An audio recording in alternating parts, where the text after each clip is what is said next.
Hey guys, with just 5 days to go until the 2022 midterms, today we'll be taking a look at all of the new Senate and governor polls that have been released. We have some very interesting new numbers, especially in the Keystone state of Pennsylvania, where John Fetterman is starting to make a little bit of a resurgence. He's actually leading in many of the latest polls against Mehmet Oz released after his disastrous debate performance on the 25th of October. And so there is still a good chance that Fetterman might actually win his race because Josh Shapiro is destroying Doug Mastriano in the governor election in the state. And then we also have another very interesting gubernatorial election between Laura Kelly and Derek Schmidt in the state of Kansas, where the incoming governor, Laura Kelly, continues to lead and is up by 5 points in the most recent Emerson College poll. And so today we'll be taking a look at the latest polling that we have for both the 2022 Senate and governor races. We're going to go over every single one of the states in gray, and I will tell you guys what these polls mean for the eventual elections on the 8th. So we're just going to get right into it. Starting off with the elections in Arizona, we have a new civics poll, and for the Senate race, Mark Kelly and Blake Masters are in an even race, while for the governor election, Kari Lake leads by 2% against Katie Hobbs. And when looking at the polling averages, Mark Kelly leads by 2.6 in the Senate race, while Kari Lake leads by the exact same margin, but as a Republican in the governor election. And so when looking at this gubernatorial election, it's pretty much gone for Katie Hobbs. Kari Lake will be elected the next governor of Arizona, and she will be the one to succeed Doug Ducey, who won by 14 points in 2018. Democrats are not going to capture the Arizona governorship, even though they've been trying for the last 2 decades, and so Kari Lake will be elected to that office by a lean margin. It might be over 5%, but it's much more likely that she wins by less than 5. And then in the Senate election, Mark Kelly is still holding his ground against Blake Masters. There's not been a single poll ever to have shown Blake Masters winning this election, and even though Mark Kelly underperformed expectations in 2020, he is still up by quite a bit, and he does have some cushioning. So as of right now, I'm going to categorize Arizona as being tilted Democratic once again. I may change this in the coming days, but right now, if I had to bet on one candidate winning, it would be the incumbent. So Mark Kelly is currently favored to win his first full 6-year term, although it will be a very, very close election. And if Mark Kelly wins, it will be by a margin under 1%. Next up, in North Carolina, Ted Budd and Cheri Beasley are still in a pretty competitive election, but it's clear who's going to come out on top in the end. Ted Budd is going to defeat Cheri Beasley. We don't have a governor election in the state because the Tar Heel state elects its governors in off years, so Ted Budd is up by 3.1% in the polling against Beasley. Cheri Beasley is the former Chief Justice of the North Carolina Supreme Court. Not that bad of a choice for Democrats, but 2022 simply isn't going to be the year in which the Democratic Party flips a Senate seat in North Carolina. They've tried countless times over the past decade. I mean, really fueling the races with millions, tens of millions, hundreds of millions of dollars, especially in 2020. But Cal Cunningham still lost to Tom Tillis just 2 years ago. It was a major defeat for Democrats, even though they expected to actually win, as every single poll showed Cunningham defeating Tillis. And so after this point in time, with Budd up by 3 points in the polling, it's going to be almost impossible for Democrats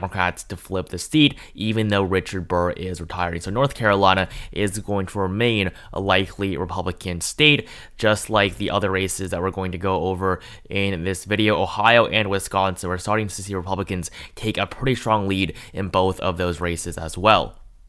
In the Sunshine State of Florida, Marco Rubio and Ron DeSantis, two very high-profile incumbents, are both on track to winning their re-elections. Marco Rubio leads in every single poll against Val Demings and is up by 7 points on average. He's going to win by a larger margin. He won by 8 points in 2016, and so Rubio is going to win a third term and doing better than he did 6 years ago. Florida is, of course, going to be a likely Republican state on the Senate level, and Rubio may even win by a double-digit margin, but that is not guaranteed, although he is going to do better than he did last time. And then in the governor race, Ron DeSantis is on track to destroying Charlie Crist, who is a former governor of the state. He served from 2007 until 2011 as a Republican, but now as a Democrat, Charlie Crist really has not been successful in winning elections. And honestly, this is probably going to be the last time that Florida Democrats nominate Crist for a major election. He served a couple of years in the House, but really he's not going to win any other major major offices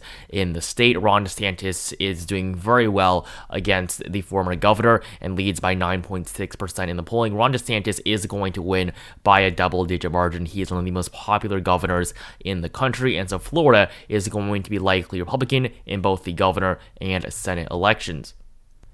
However, in Colorado, Democrats are doing much better, especially Jared Polis in the gubernatorial race. But on the Senate level, Michael Bennet leads over Joe Day in basically every single poll. And even the Trafalgar Group has him winning his re-election, while in the gubernatorial race, we have Jared Polis leading by 7 and 16% in the exact same polls. So Michael Bennet is not going to win by a double-digit margin, but he will probably do better than he did in 2016. 6 years ago, he won by a 5-point margin. He did outperform Hillary Clinton, but it's unlikely that he's going to win by over 10 this time. Joe Day hasn't really been doing that well. We do have a third-party candidate, but that's not really going to make too much of a difference. Michael Bennet is easily on track to winning re-election, and I do have Colorado as a likely Democratic state. I don't think that Joe Day will get within 5 points of the two-time incumbent now running for a third term. While in the governor race, Jared Polis leads by 14 points on average and is actually ahead by double digits according to Emerson College. Polis plus 13 according to their latest poll. This really is pretty surprising. Emerson College is a pollster that has a very good track record, much better than the Trafalgar Group, even though they both have A- ratings. Trafalgar has polls winning by 7 to 8, which I don't think is going to be too far off either, but I do think that Jared Polis is going to manage a double-digit victory, and so that will also make Colorado likely Democratic on the gubernatorial level as well.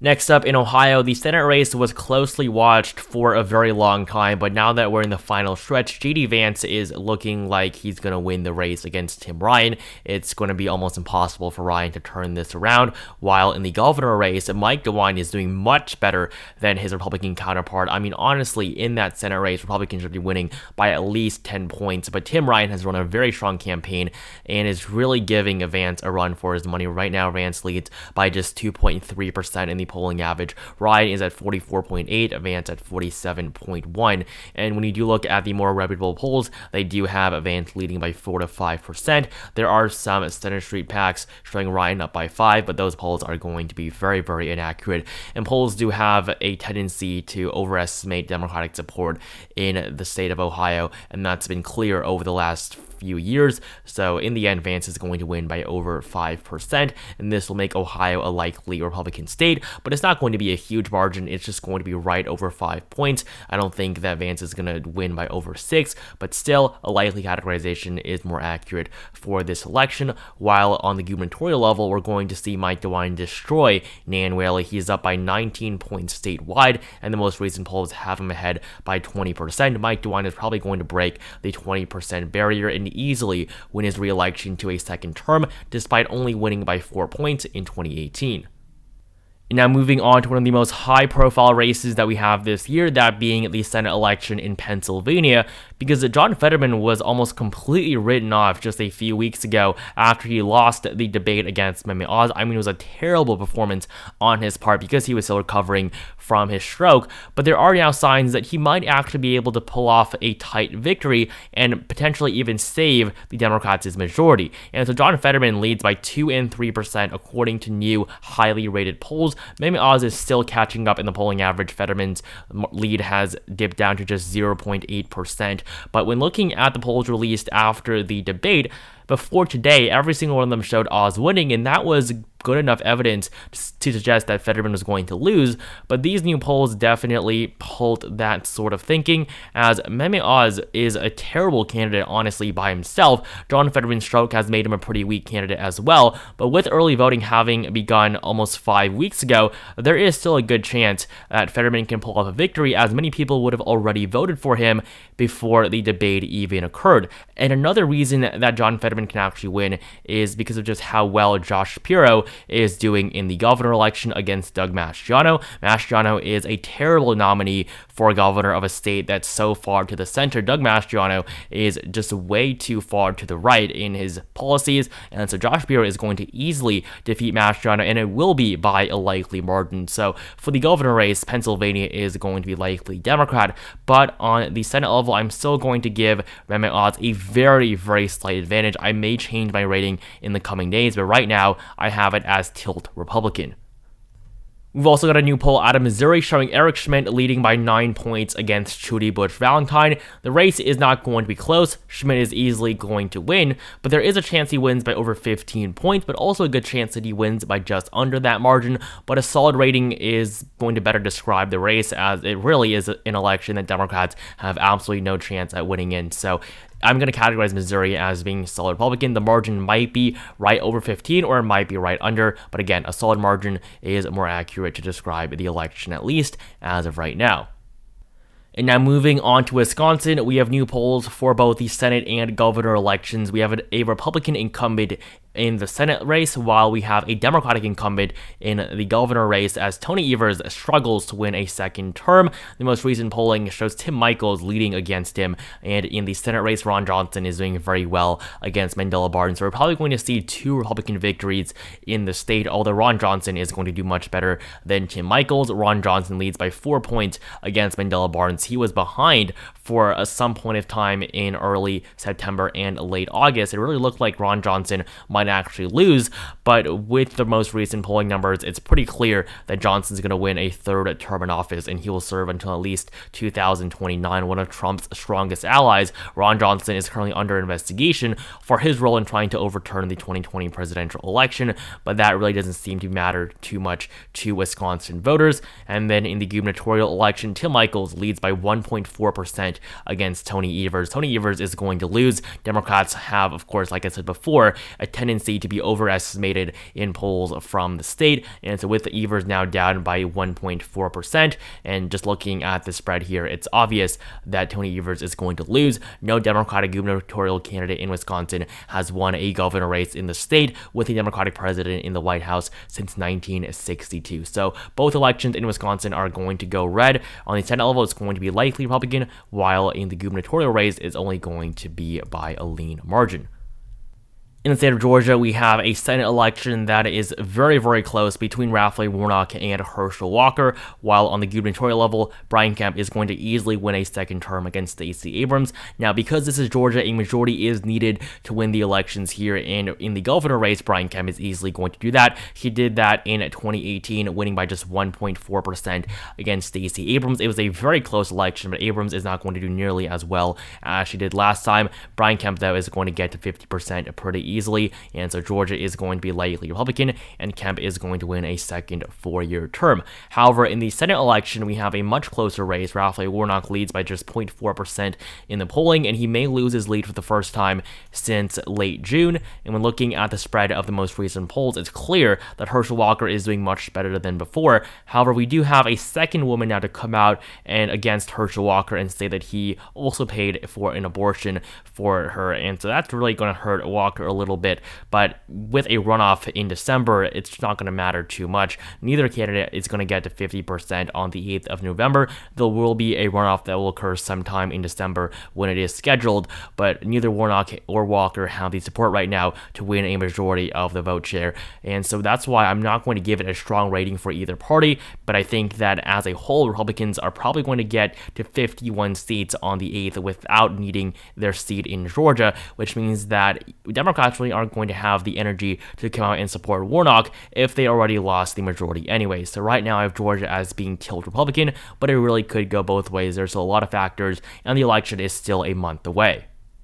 Next up, in Michigan, we have a new poll showing Gretchen Whitmer leading by 1 point against Tudor Dixon. This race looked like it was almost going to be a guaranteed victory for the incumbent Democratic governor, but over the last few weeks, the race has definitely tightened. Whitmer's margin is now the lowest it has ever been, but when looking at most of the polls, Whitmer is still in a pretty strong position. Even the most Republican pollsters have Whitmer winning, and so she's not going to win by double-digit margin, not anywhere near that, but she is going to manage a relatively strong victory considering the national environment. Whitmer is still going to do better than Joe Biden in 2020, and so the state is going to be lean Republican. It will still be a race to watch, but it's very unlikely that Tudor Dixon actually wins her first term as governor.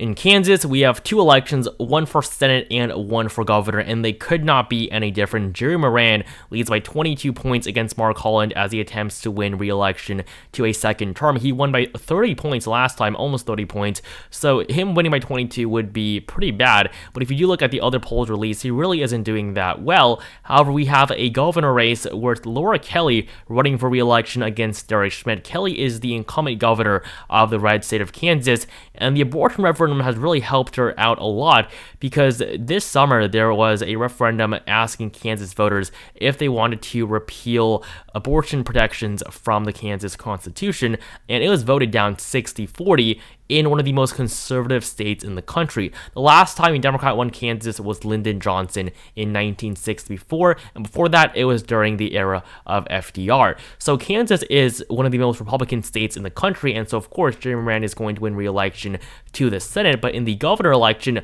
Laura Kelly does stand a chance. She only leads by 5 points, which is the exact same margin as last time, but she really does need to lead by a larger margin if I'm going to give this race to her. Polls in Kansas have been pretty inaccurate over the last few years, and so with only a 5-point lead, I'm going to give Derek Schmidt the victory, although it'll only be by a tilt margin. Even if he does win, it'll be a very, very close election. Laura Kelly is still going to do very well, but with it being a red wave year, it does seem unlikely that Kelly's actually going to manage a victory in a state that is so pro-Republican.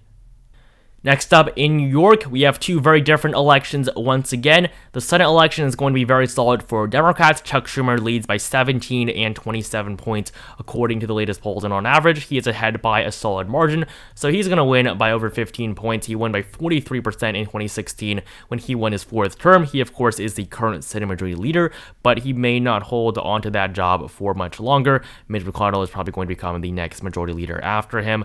But when looking at the governor election in the Empire State, we have a very different election. Kathy Hochul does lead by 12 points in this poll, but that really is a very strong margin for her, because when looking at the polling average, Hochul is only up by 7.2%, and there even was a recent poll from the Trafalgar Group that had Lee Zeldin ahead by 1.